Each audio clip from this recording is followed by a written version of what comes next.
माताओं को कभी खुले बाल नहीं रखने चाहिए। भारत की माताओं ने जब जब बाल खोले वंश के वंश मिटवा दे। सीता ने बाल खोले रावण को वंश मिट गओ, द्रौपदी ने बाल खोले कौरव मिट गए। अब तुम जे झापटा कौन हो खोले फिर रहे, बताओ को मर जे जब बांध हो। बिंदी इसे सुहाग की निशानी कहती हो, है ही सुहाग। बिंदी निकारी बाथरूम में चिपका दी, एक बाल्टी दाओ पानी, सुहाग पाइप में हो खचा में अतरा रहा हो, है ना। कभी भी सुहाग उतार लिया, कभी भी पहन लिया। सूर्य अस्त, ध्यान से सुनना, सूर्य अस्त के 10 मिनट इस तरफ और 10 मिनट उस तरफ माताओं को सुहाग नहीं बदलना चाहिए। कैकई ने उसी समय चूड़ी उतार के फेंक दी, दूसरी बार कैकई को चूड़ी पहनने का मौका नहीं मिला। आज एक नया फैशन हमारी बहनों में आ गया है, बात बहुत कड़वी होने वाली है। अब हमारे यहां इन बहनों को न जाने कौन सी सीख मिल गई, आज का लट कटवाने का फैशन चल गया। लट कटवाने का फैशन, नारी की लट जीवन में सिर्फ एक बार कटती है, जब वो विधवा होती है तब उसकी लट काटी जाती है। जिस नारी के बाल मेरुदंड, जिस नारी के बाल मेरुदंड माने कमर को छूते हो, उस नारी के पति को यमराज में भी दम नहीं है कि उठा के ले जाए। उसका अखंड सुहाग होता है, चीज का ध्यान रखना। मांग, हरे मंडप के नीचे पति मांग भरता है पत्नी की। कैसी? बिल्कुल सीधी मांग, मतलब वो की जितनी ताकत है ऊंसी मांग कर गयो, वो ऊंसी मांग पूरी कर पे। सीधी मांग। आजकल ऐसे लगा जैसे प्रधानमंत्री रोजगार योजना रोड सैंक्शन हो गई हो। इतिया हो मांग, इतिया हो मांग, इतिया हो मांग, है तमाशो मचाए। एक बात और ध्यान से सुन लो, हरे मंडप के नीचे पति मांग भरता है और मांग का कलर कैसा होता है? लाल होता कि नहीं होता? एक बहुत संकेत समझना, नारी पति से सिर्फ एक मांग मांगती है, क्या? बोले लाल मांगती है, इसलिए मांग का कलर लाल होता है। नारी पति से क्या मांगती है? लाल मांगती है, इसलिए मांग में लाल कलर भरा जाता है। आजकल फैशन में उनने नीली धुतिया प्यारी, सो नील रगड़ लो, मैचिंग भर न बिगड़ पाए। मेरा निवेदन है बहनों, हाथ जोड़ के, तन का मैच हो पाए चाहे ना हो पाए, आज का व्यक्ति तन के मैच पे ज्यादा ध्यान दे रहा है और मन का मैच परिवार से खत्म होता जा रहा है। तन का मैच हो पाए चाहे ना हो पाए, पर परिवार में मन का मैच करना सीखो तो तुम्हारा घर स्वर्ग बन जाएगा और वैकुंठ बन जाएगा। तन के मैच को ज्यादा महत्व मत दो। ये देखो कि तन मैच हो पाए चाहे पतिव्रता काली भली, कैसा वस्त्रों से पतिव्रता की शोभा नहीं है, उसके चरित्र से उसकी शोभा है, पति के प्रति समर्पण से उसकी शोभा है, परिवार को संगठित करना है इसलिए उसकी शोभा है, परिवार को अपना मानती है इसलिए उसकी शोभा है।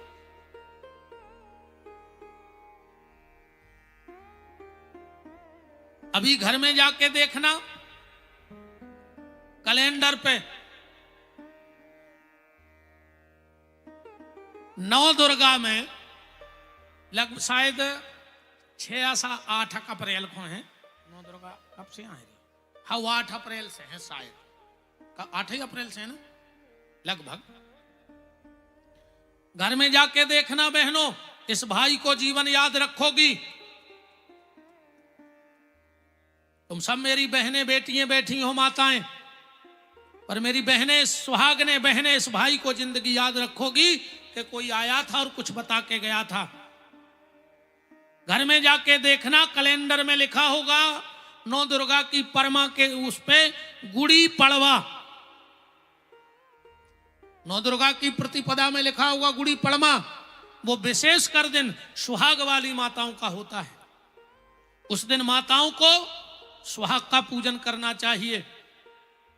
कहीं से गाय का घी ढूंढ लेना, गाय का ही घी हो, उसमें थोड़ा सा सिंदूर जो मांग में भरती हो वो मिला लेना, और एक पान का पत्ता लेना, और पान के पत्ते पे जो नुकीला भाग ऊपर को है, तो चिकने, एक तरफ खुरदरा होता है, एक तरफ चिकना होता है पत्ता, तो चिकने पत्ते को सीधा रखना, नोक ऊपर को, डंठल नीचे को हो, उस पे बिंदी रखना गाय के घी में सिंदूर रोली मत के। पहले एक, उसके नीचे दो, उसके नीचे तीन, उसके नीचे चार, उसके नीचे पांच, उसके नीचे छह और उसके नीचे सात। ये सब हमारे आचार्य बैठे हैं। सप्तघृत मातृका होती है, पूजन कराते हैं। ओम वसो हो पवित्रमसी सहस्त्रधारम देवस्व पुनातुहु वसो हो पवित्रेण सतधाम कामधुक्षा। ओम भूर्भुवः स्वः श्रेयादि सप्तघृत मात्र के भ्यो नमः। ये पूजा कराते हैं हमारे आचार्य। वेद की सूक्ति है ये। तो उस पत्ते को तुलसी के गमले में रखना, फिर उस पे कुछ चूड़ी रख लेना, उस पे कुछ चूड़ी रख लेना और उसकी पूजा करना। और वो चूड़ी संभाल के रख लेना, और उस पत्ते पे जो सिंदूर लगाए उसे निकाल के आराम से एक डिब्बी में रख लेना। रोज उसका टीका लगाओ और उनमें से एक चूड़ी हाथ में रखो। इस भाई का वचन है, वादा है, तुम्हारी मांग की रक्षा भगवती दुर्गा करेंगी और तुम्हारे पति को कभी कोई बड़ी बीमारी नहीं होगी। ये तुम्हारा भाई कह के जा रहा है, करके देखना। और ये याद ना रहे तो मोबाइल पे चैनल पे निकाल के देख लियो, जय जय जब अनुग्रह चैनल, बीजा डोंगरी कथा 6वें दिन की सुन लियो। सो फिर तुम्हें जो सब ध्यान बनो रहे। पर नौ दुर्गा में प्रतिपदा को ये पूजन करना ही चाहिए। और एक बात और, ये तो पति के लिए है, एक उपाय और करना, तुम्हारे परिवार में कभी किसी को बड़ी बीमारी नहीं होगी। जुकाम सरदर्द ये कोई बीमारी नहीं है, तो ये एलर्जी भी होती है, पर ऐसी कोई बीमारी नहीं होगी लाइलाज। अच्छा हाथ उठाओ, आटो कौन कौन के पेशर उठाओ, हमें कौन चाहने आए हैं, आर दद्दा तुम्हारे तो थोड़ी मांग में आए हैं हम। हाथ उठाओ, आटो कौन कौन के पेशर, बस तुम्हारे करेता खात। एक बेर और बताओ, आटो कौन कौन के पेशर। जितने जनों ने हाथ उठाए ने चिकल ले, जिनने नहीं उठाए वे थप्पड़ी बजाओ। कहा यार तुम्हारे आटो पिसवावे का जात, हम तो जब भी चक की जात, जब पिसी लेके जात, तुम्हारे पिसो पिसाओ का है पिसवा। हमने जा तो पूछी नहीं थी कि गेहूं कौन कौन के पिसा।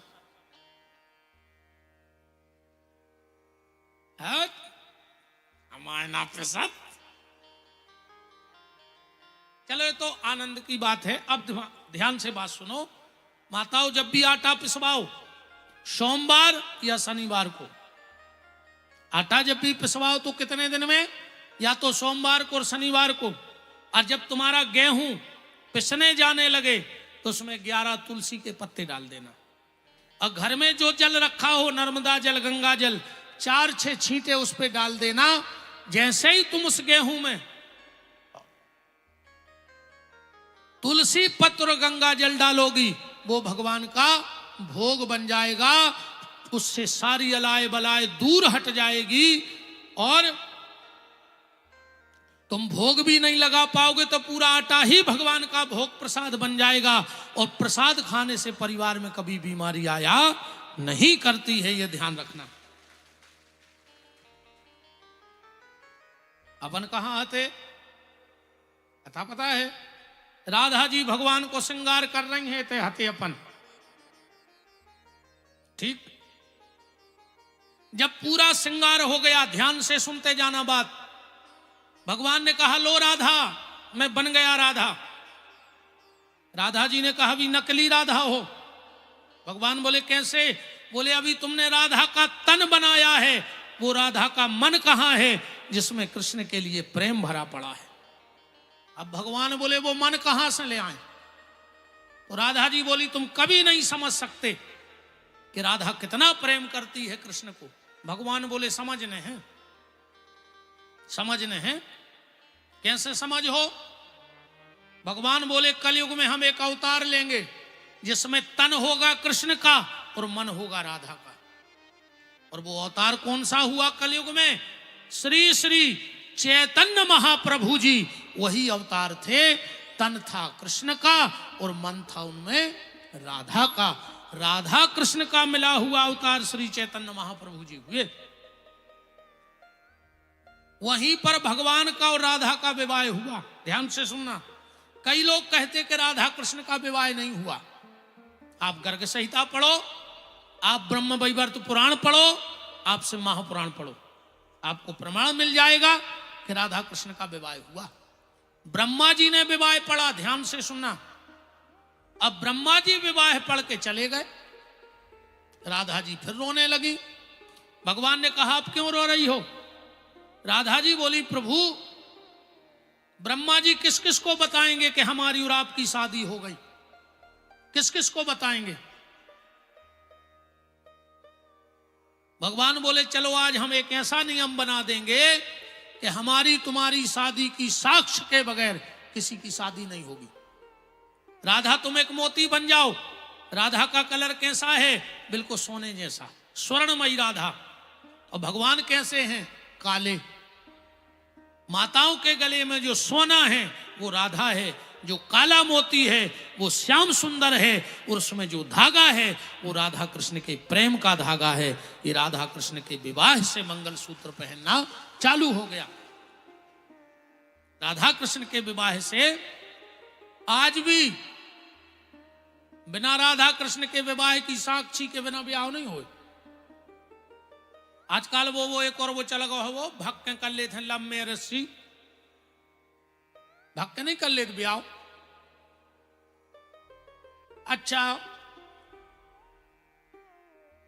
जौन भक्त ब्याह करत हैं, वैसे हमारो एक निवेदन है कि शादी कबहू भक्त ने करियो, शादी जब भी करो जब जग के करियो, पूरे होश व हवास में करियो।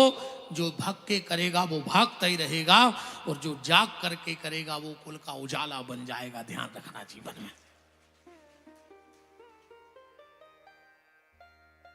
तो आज भी कछु ने हुए भक्त के शादी बारे कार्यक्रम, ने राज फिरे, ने बारात, ने पांव पखराई, ने कन्यादान।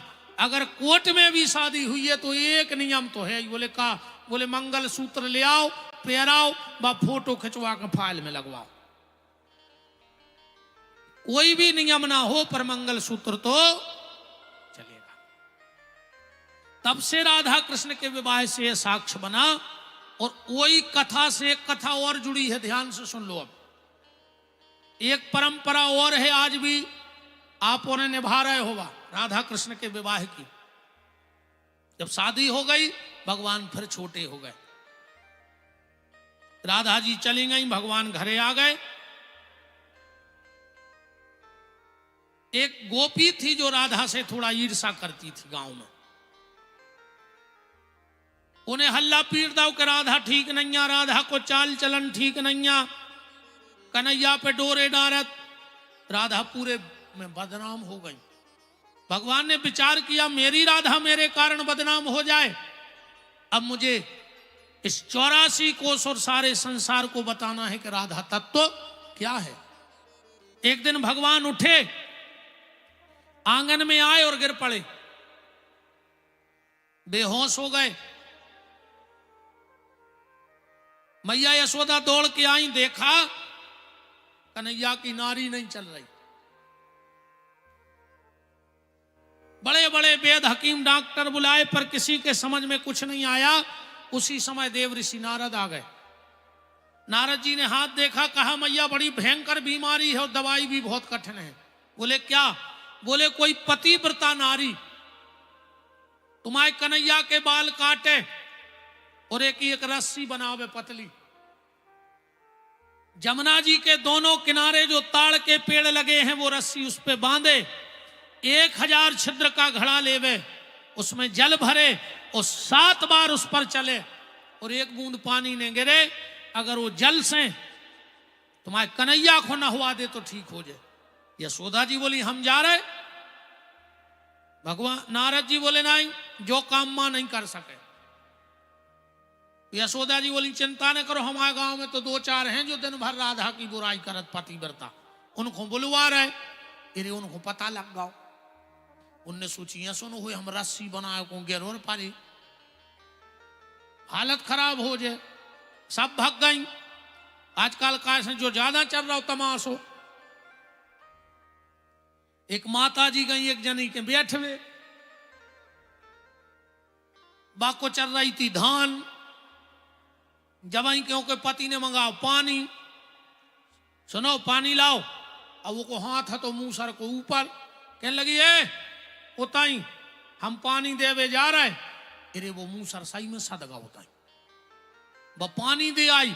अब जब बगल वाली देखत रही, जा गई घरे, घर वाले संग करे जा एक मूसल ले आ पेल बाजार से, वो मूसल ले आओ, कहने लगे अब, कहने लगे जब हम धान कुचरे और जब हम आओ हाथ ऊपर खो हो, जब तुम हमसे पानी मंगत जो, अब वो कहने लगो अब ना तो हम ही देते रहे भर के, कहने लगे तुम से जितनी कह रहे हो तो करो, हमसे पानी मंगत जो। अब वो बेचारो डरा, तो जैसे ही ने हाथ ऐसो करो, अब वो के प्राण ने कड़े डरो के मारे, कहने लगो पानी दे दे। कहने लगे हमारे पति पानी मंगा रहे होता ही सदगो, हम अब्बा आ रहे, ये न सोची देख लें सदगाओ के नहीं, सो ये सो मौका के रे मुंह सर छोड़ दो, सो जो बाओ पूजो।